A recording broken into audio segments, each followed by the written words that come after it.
साधु सन्यासी जो हैं, जो मंदिरों में पूजा करते हैं, तो उनसे कभी आपका कुछ टकराव नहीं हुआ कि नहीं आप किस संप्रदाय को बढ़ावा दे रहे हैं? वो सब आते जाते हैं हमारे यहाँ। अच्छा। हाँ, मिलते जुलते हैं। अच्छा। भाव प्रेम रखते हैं, ऐसी बात नहीं है। अच्छा। और भी आते हैं हमारे दरबार में। अच्छा। और भाव रखते हैं, प्रेम रखते हैं। हाँ। दुर्भाव नहीं रखते हैं। हाँ। क्योंकि मालिक एक है। जी जी बिल्कुल। हाँ, वही मालिक सबका है।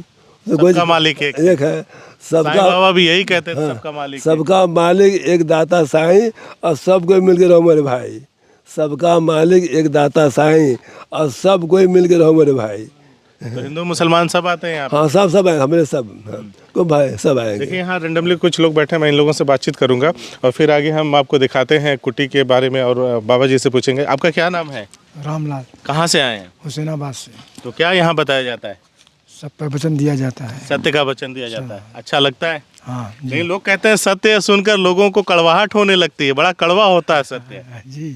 हाँ, न मानने वाले को होता है। ना मानने वालों को होता है। आपका क्या नाम है? अमित यादव। कहाँ से आए हैं? सागन से। सागन से आए हैं। जी। तो क्या उपदेश मिलता है यहाँ पे?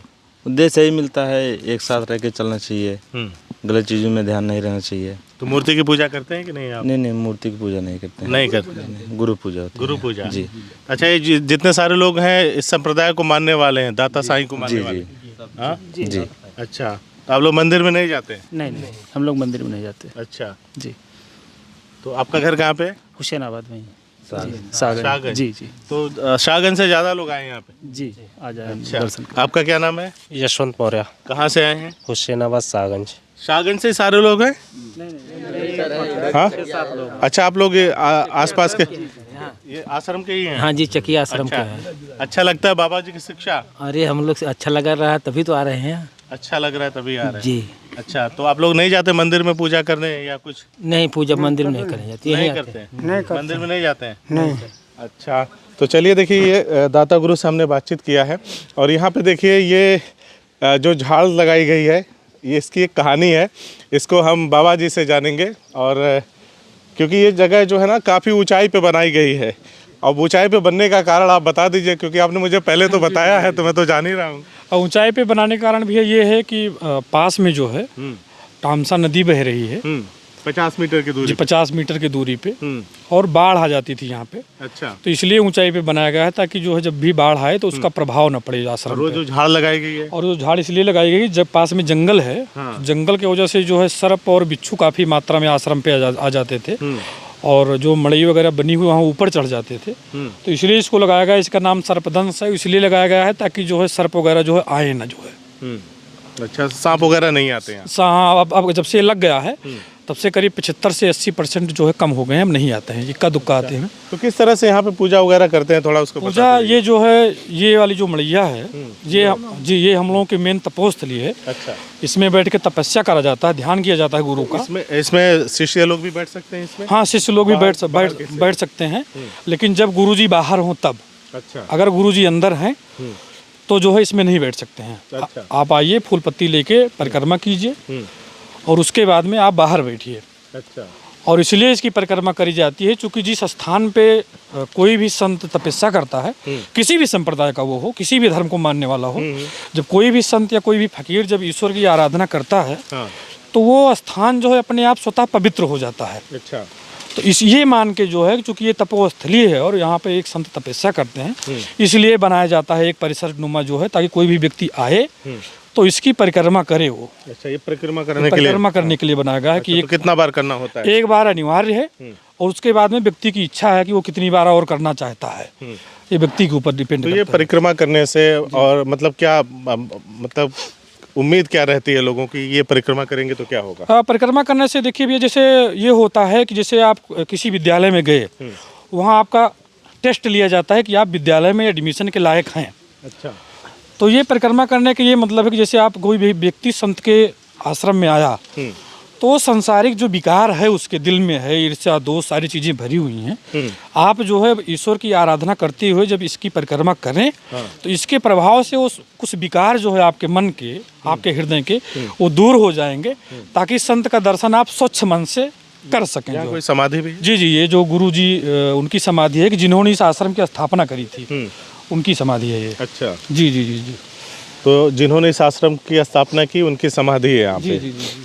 तो अच्छा मुझे ये बताइए कि आप कहाँ के रहने वाले बताया था आपने? जन्म स्थान हमारा गोंडा है। गोंडा का। तो किस उम्र में आप यहाँ पे आ गए थे? हम इस संप्रदाय में? इस संप्रदाय में जो है, चूंकि मैं गृहस्थ का शिष्य था, हमारे संप्रदाय में 2 तरीके के लोग रहते हैं। एक लोग गृहस्थ में जो रहते हैं, एक संत हो जाते हैं। तो गृहस्थ में मैं था, करीब जो है 3 या 4 साल की आयु से शिष्य था। और संत बनने के लिए मैं आया करीब 8 या 9 साल की उम्र में। जी। घर वालों ने नहीं रोका? घर वाले आए थे, क्योंकि वो लोग भी आश्रम के शिष्य हैं। अच्छा। और काफ़ी अच्छे शिष्य हैं। तो गुरुजी के आश्रम में गुरुजी से कहने के लिए आए थे। तो गुरुजी ने कहा नहीं, आप लोग जाओ, जो है बच्चा है, रहेगा, जब इसकी इच्छा होगी तो चला जाएगा। तो फिर वो लोग, गुरुजी ने उन लोगों को समझाया और संतुष्ट किया। और गुरुजी के समझाने के उपरांत वो लोग घर चले गए और मैं आश्रम में रह गया।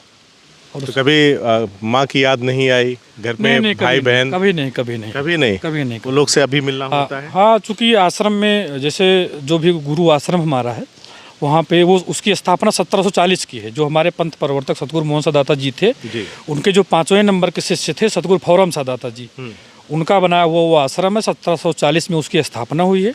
तो वहाँ 1 वर्ष में 2 बार, दीपावली को और चैत्रराम नवमी के 2 दिन पहले सप्तमी को, हंस विहार बोलते हैं, पूजा एवं भंडारा होता है। तो आश्रम से जुड़े हुए, साईं संप्रदाय से जुड़े हुए जितने भी शिष्य हैं देश विदेश के कोने कोने से, तो करीब जो है 2 लाख, 2.5 लाख, 1.5 लाख की संख्या में श्रद्धालु लोग आते हैं वहाँ पे पूजा और भंडारा में सम्मिलित होने के लिए। तो उसमें वो लोग भी आते हैं। माता पिता भी आते हैं? जी जी जी, माता पिता भी आते हैं। ये आश्रम क्या नदियों के किनारे ही आप लोग बनाते हैं? कोई या जरूरी नहीं है, जहाँ बन गया जो है, जहाँ स्थान मिला वहीं पे आश्रम हम लोगों ने बना लिया। कोई जरूरी नहीं कि नदी के किनारे। बाबा जी की कुटी को खोल के थोड़ा हाँ, दिखा बिल्कुल, सकते हैं बिल्कुल, कैसा? बिल्कुल। आप चलें।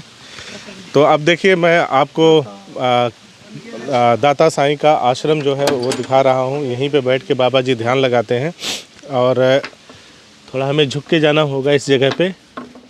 और अंदर अंधेरा है। जी देखिए, लाइट हम देख के जला रहे हैं। अच्छा, ये अंगीठी है आग जलाने वाला, मतलब वो भी मिट्टी का ही आप लोगों ने बनाया है? वो भी मिट्टी का।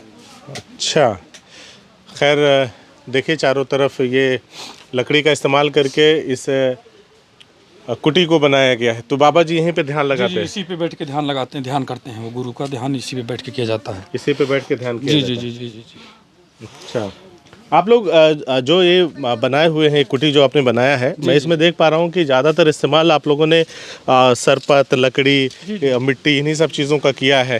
तो पक्के मकान, जितना इसमें पैसा लगा हो, इसमें तो पक्के 2 कमरे बन जाते। चूंकि हमारे आश्रम पे, यहाँ पे हमारे संप्रदाय, साईं दाता संप्रदाय में शौचालय या रास्ता, इसके अलावा जो है पक्का निर्माण वर्जित है। आप मट्टी का ही निर्माण कीजिए, फूस का निर्माण कीजिए, और बाकी जो पक्का का निर्माण हम लोग नहीं कर सकते हैं। अच्छा। जी जी जी जी। आप जहाँ कहीं भी साईं दाता संप्रदाय का जो भी आश्रम मिलेगा, वो आपको ऐसे ही मिलेगा, फूस की मड़ैया। चलिए स्वामी जी, अब हमें ये बताइए कि सभी के, जैसे मुसलमानों का धार्मिक ग्रंथ कुरान है, हिंदुओं में रामायण है, और गीता है ना?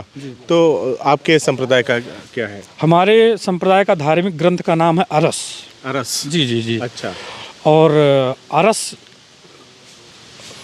अगर उसको जो है, शायद अगर मैं पूरा क्लियर नहीं कर सकता, लेकिन अगर शायद उससे जो है, अरस की कुछ चौपाइयाँ सुना? जी जी, अरस की चौपाई ये है, हमारे जो अरस है धार्मिक ग्रंथ हमारा, उसमें लिखा गया है कि भक्ति सरिस ना अधिक को, भक्ति सरिस ना अधिक को, और सतगुरु सम नहीं ध्यान, और संत इष्ट से इष्ट नहीं, सार शब्द सज्ञान। इसका अर्थ ये है कि संसार में जो भी मनुष्य, जो भी व्यक्ति मनुष्य का जन्म लिया हुआ है, उसके लिए भक्ति से श्रेष्ठ कोई काम नहीं है। इसलिए व्यक्ति अपना सारा सब कुछ काम करे, लेकिन प्रयास करके भक्ति कुछ ना कुछ करनी चाहिए, भक्ति मार्ग पर कुछ ना कुछ चलना चाहिए। और